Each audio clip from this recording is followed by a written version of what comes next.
Relocating to Toledo was both, I think, in some ways the easiest decision we've made and the hardest decision we've made.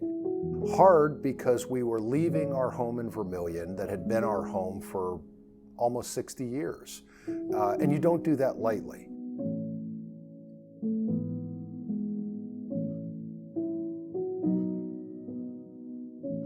Once we made that decision to relocate out of Vermilion, was one of the easiest decisions we made because Toledo offered so much as a potential home for our museum.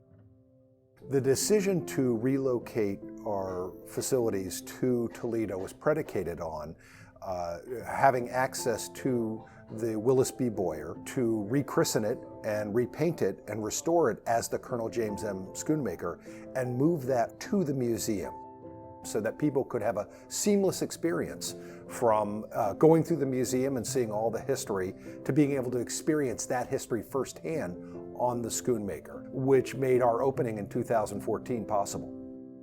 We knew right from the beginning that every square foot of space that we could possibly use in the museum was going to be used for exhibit purposes or the museum store. And right now, if we want to attract traveling exhibits, we need dedicated space. One of the things that makes the expansion so important is our ability to tell the stories that we don't currently have the space to tell in the main museum. There's so many stories we have that we aren't able to tell because of just our limitations today. And this second wave will allow us to continue to build upon all those great stories.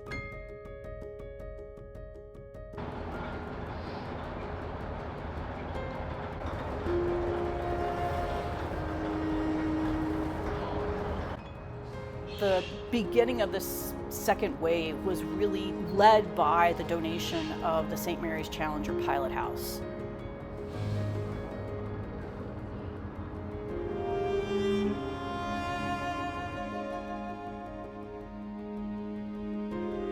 This is now that first piece, and everything is getting built around it. The St. Mary's Pilot House is a really amazing artifact. It's the pilot house of a ship that's plied the waters of the Great Lakes for over 100 years. A ship that was built before the Titanic.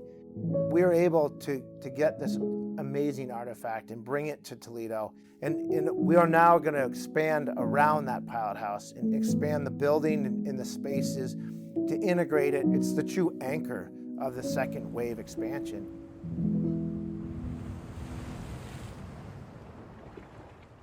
Taking a project like this from abstract to reality, we do have some experience with, because we created the National Museum of the Great Lakes. When you take a project from the abstract to the real, it's an exciting thing to experience, but it's also kind of scary.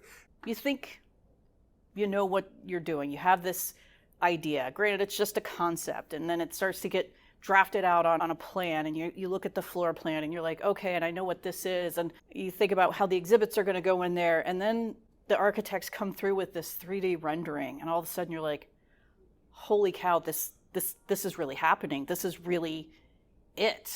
This is what we've been looking for, and I can feel it now. I know what it is.